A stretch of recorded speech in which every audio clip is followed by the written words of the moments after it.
Бүгінгі бөлімде жағасын тігетін боламыз. Осылай екі алдыңғы бойды аламыз да бір-біріне оң бет тестіреміз. Және де мына ең үстіңгі жағын 1 сантиметрге тігіп шығамыз. Өткен сабақтарда да айттым, әрбір тіккенімізді үтіктеп отырамыз. Енді осыны екіге айырып, ашып үтіктеп аламыз. Енді мына бізде артқы бойдың мойны екіге бүктейміз де тура ортасын тауып аламыз. Жаңағы тіккенімізді осының ортасына тігетін боламыз. Міне жаңағы тігісімізді тура арқаның ортасына белгілеп, екеуін бірінші булавкамен қадап аламыз.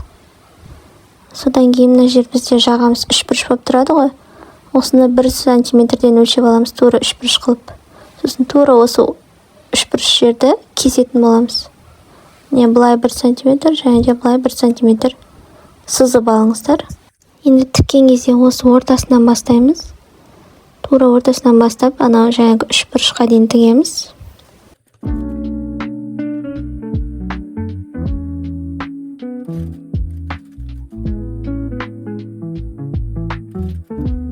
Қараңыздар, жаңағы үшбұрыштың біреуін тіктім, міне бір жағын. Сол үшбұрыштың біткен жеріне закрепка бересіздер де. Жаңағы ортасын қиып жібересіздер, тура тігіске дейін. Сосын екінші мынау уже бізде иығы болып келеді, сол иығын тігеміз ары қарай жалғастырып.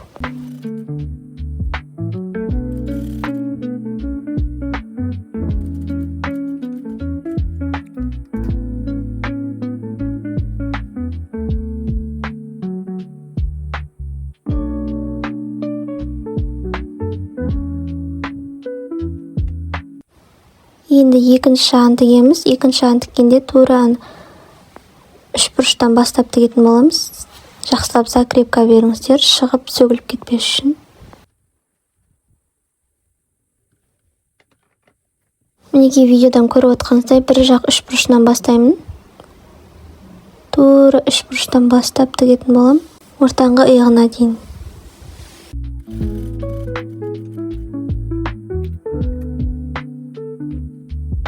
Қараңыздар, бір жақ үшбұрышын тігіп алдық қой, енді тура ортасынан қиямыз. Тігіске 1 миллиметр жетпей. Сөйтіп екінші жағын, иық жағын осы үшбұрыштың екінші шетінен бастап тігеміз.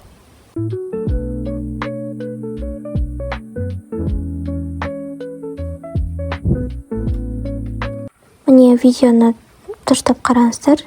Үшбұрыштың екінші жағынан бастап, мына иығымыздың ұшына дейін тігеміз.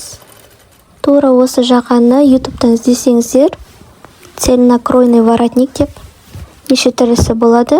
Менікін түсінбей жатсаңыздар, тағы да 1-2 басқа кісілердің тіккен ссылкаларын салып қоятын болам.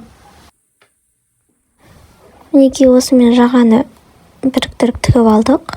Тура ортасынан былай қарай жүрдік міне. Үшбұрыш қылып иығына дейін. Екінші жағынан да осылай.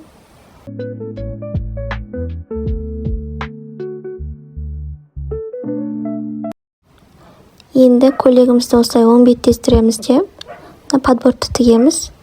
Подбордты алдыңғы бой сияқты осылай 1 сантиметрге жалғап, 2-ге айырып үтіктеп аламыз. Енді осылай оң бет тестіреміз де бір-біріне.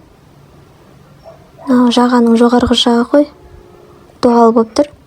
Сол жерді 1 сантиметрге тігіп шығамыз. Жаңағы доғал жерді өзіңіздің ыңғайыңызға қалай булавкамен қадап алыңыз. Мен осылай 2 шетінен және бір ортасынан қадап алам. Сөйтіп 1 сантиметрге тігіп шығамыз.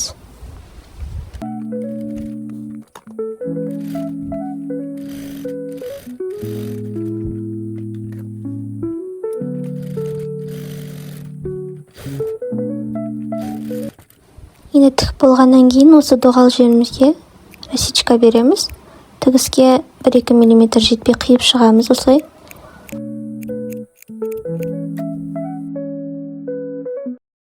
Енді осы тіккенімізді осылай ашамыз, 2-ге ашамыз. Және де астындағы тігісті мына сурет жаққа қарай жатқызамыз да, 0,1 миллиметрге түбінен тігіп шығамыз.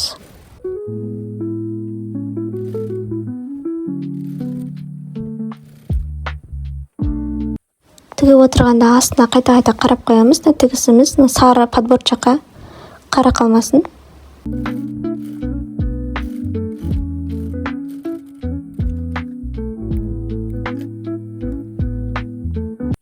Енді жақсылап үтіктеп шығамыз.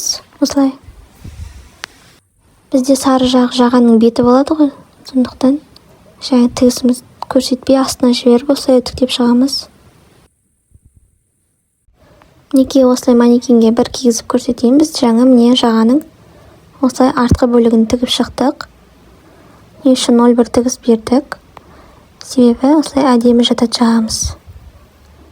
Сары жағы сыртқа шығып көтеріліп кетпейді. Енді мына алдыңғы бойын тігетін боламыз.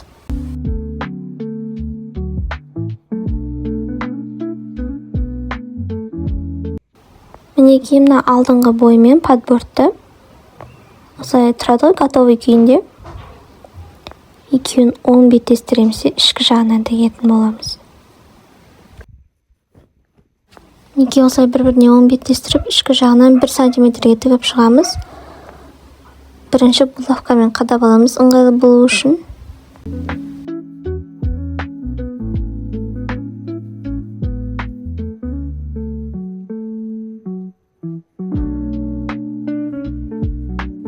Мінекей барлығын булавкамен қадап алдым. Осы таяқша көрсеткен жердің бәрін 1 сантиметрге тігіп шығамыз.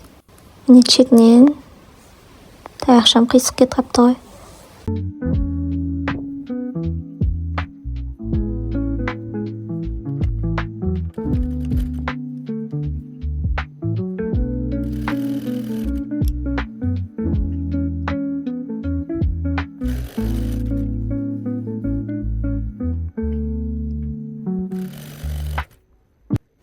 Міне ортасына дейін тіктім.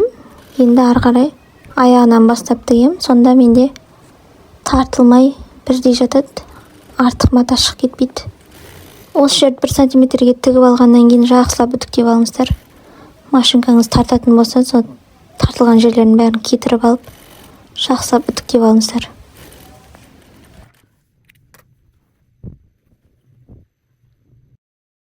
Міне манекенге кигізіп көрсетіп тұрмын. Қай жерді тіккеніміз белгілі болу үшін осы алдын тігіп шықтық біз жаңа. Міне осы 2 алдын тіктік. Енді мына жерде мен бір жағын тігіп тастадым. Қараңыздар, әдемі жатыр, ал мына жақ тігілмеген. Қазір соны көрсетемін, қалай әдемі жататынын. Мына біз 0,1 тігіс бердік қой, соны осы жағаға да беретін боламыз. Оны қалай береміз міне. Егер біз шетінен 0,1 тігіс бермесек, жай ғана осылай 2-ге 2-ін қосып үтіктей салсақ, бізде бәрібірде астыңғы жаңағы сурет шығып тұрады. Ал мына екінші жағада, тігілген жағада міне ештеңе де шықпай тұр әдемі болып.